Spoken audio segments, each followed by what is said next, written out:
दोस्तों आज हम बात करेंगे एसबीआई सूर्या होम लोन के बारे में, जो कि स्पेशली डिफेंस पर्सन्स के लिए है। जो लोग फौज में नौकरी करते हैं उनके लिए एसबीआई के द्वारा प्रोवाइड किया जाता है।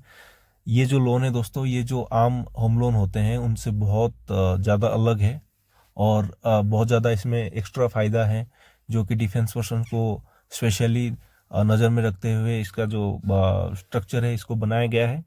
तो इसमें दोस्तों हम 3 पार्ट में इसके बारे में बात करेंगे, इस लोन के बारे में आगे वीडियो में। सबसे पहले इसका क्या एक्स्ट्रा फीचर्स हैं और आगे इसके लिए क्या एलिजिबिलिटीज चाहिए आपको, फिर आपको क्या क्या डॉक्यूमेंट रिक्वायर्ड है।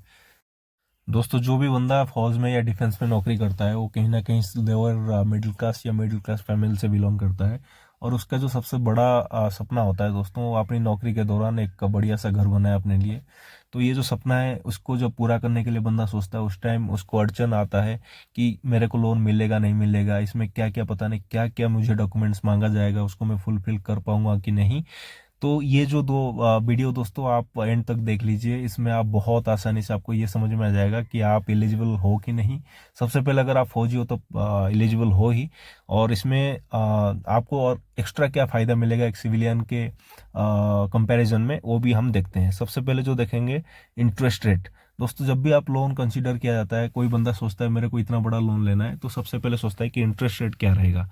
तो सबसे पहला जो फायदा दोस्तों यहाँ पे आपको लो इंटरेस्ट रेट, जो कि नॉर्मल होम लोन होता है उसके कंपैरिजन में कम से कम आपको 0.5% की जो रियायती होता है वो मिलता है दोस्तों। और एक बड़ा सा लोन अमाउंट में 30-40 लाख में 0.5 बहुत बड़ी एक वैल्यू प्ले करता है, बहुत बड़ा रोल। नेक्स्ट इसमें जो आपकी लोन की रिपेमेंट की टेन्योर मिलता है दोस्तों, वो कम से कम 30 साल का होता है। और आपकी जो प्रीपेमेंट करते हो, कभी कभार आपके पास पैसे इकट्ठे हो जाते हैं और आप पहले ही पे कर लेते हो, उसके लिए नॉर्मल सिटीजन्स के लिए पेनल्टीज लगता है, इसमें कोई पेनल्टीज नहीं लगता। और अगर आप वुमेन एम्प्लॉई हो आर्मी के अंदर या डिफेंस के अंदर, वहाँ पे भी आपको और ज़्यादा रियायती मिलता है इंटरेस्ट रेट में।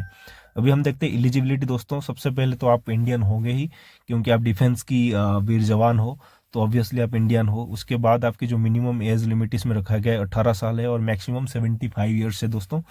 और नेक्स्ट जो लोन की टेन्योर अप टू 30 ईयर्स है, मतलब आप जितनी लंबी अवधि के लिए लोन लेते हो दोस्तों, आपके ऊपर जो ईएमआई का लोड है वो कम होता है, और आप घर खरीदने के बाद ईएमआई पे करते हुए आप बाकी काम में अपनी आराम से कर सकते हो। तो इसीलिए लोन टेन्योर भी बहुत एक बड़ा मैटर करता है दोस्तों।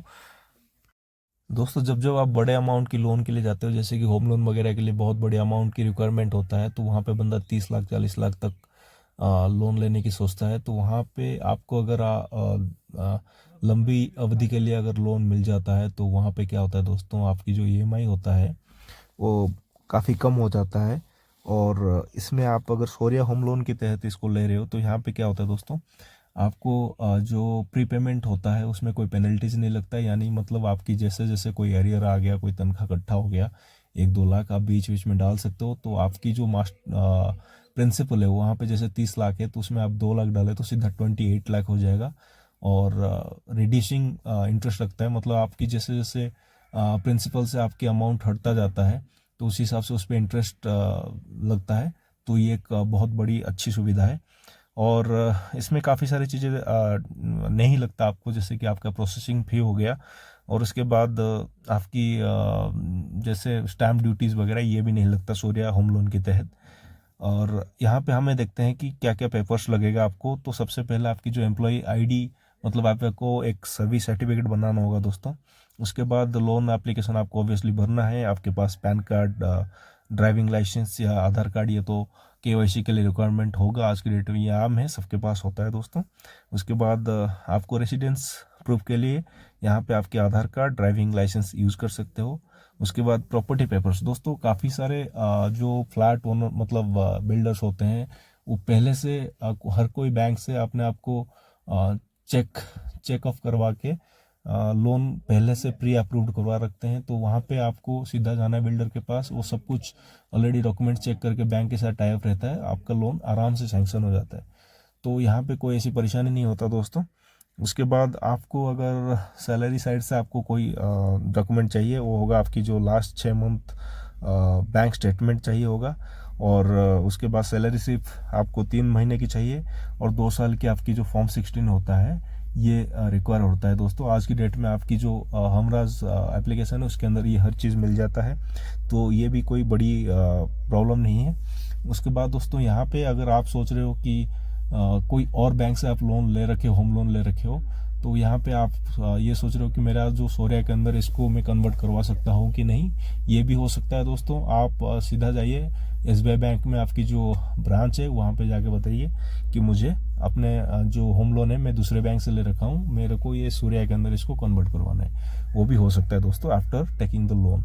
अभी अगर हम एक नॉर्मल सी EMI कैलकुलेट करेंगे, तो अगर 30 लाख की लोन ले रहे हो दोस्तों और 20 साल के लिए, और यहाँ पे आज की डेट थोड़ा सा इंटरेस्ट रेट हाई चल रहा है दोस्तों, लगभग 9.5 आपको 9 तक मिल सकता है ये आम सिविलियन के लिए। और मैक्सिमम सिविल स्कोर के ऊपर भी डिपेंड करता है दोस्तों। सूर्या होम लोन के तहत अगर आपका सिविल स्कोर डाउन भी है, यानी 650 600 तक, तब भी आपको लोन के लिए कंसिडर कर लिया जाता है। अदरवाइज अगर आप सिविलियन होते तो 750 से ऊपर ही आपका सिविल स्कोर को कंसिडर किया जाएगा लोन के लिए, अदरवाइज आपको लोन नहीं मिलेगा। तो दोस्तों ये था एक छोटा सा इन्फॉर्मेटिव वीडियो जो कि फौजी भाइयों के लिए सूर्या होम लोन के बारे में। आशा करता हूँ वीडियो आपको इन्फॉर्मेटिव लगा होगा। अगर आपको वीडियो पसंद आए तो please subscribe my channel, click the bell icon for quick updates. मैं ऐसे छोटे छोटे इन्फॉर्मेटिव वीडियो बनाता रहता हूँ दोस्तों। एक छोटा सा सलाह है, अगर आपकी नौकरी बहुत लंबी हो चुकी है, यानी 20 या 25 साल हो चुकी है, तब आपको लोन मिलना थोड़ा सा मुश्किल होगा। इसलिए अगर आप फौजी का जो सर्विस प्लान होता है वो काफ़ी 15-17 साल कंसीडर किया जाता है। हर कोई सोचता है मैं जल्दी से जल्दी ख़त्म करके अपना घर में आराम से या सुकून से बैठूं, तो आपको ये सब चीज़ें जल्दी से जल्दी शुरू करना चाहिए। यानी 5-7 साल की सर्विस के टाइम पे आपको एक 10-20 हज़ार की EMI को लेते हुए लोन अप्लाई करके अपनी घर बना लेना चाहिए, ताकि नेक्स्ट जब आप प्री रिटायरमेंट की प्लानिंग करोगे उस टाइम आपको इतना तकलीफ ना हो। तो जय हिंद, जय भारत।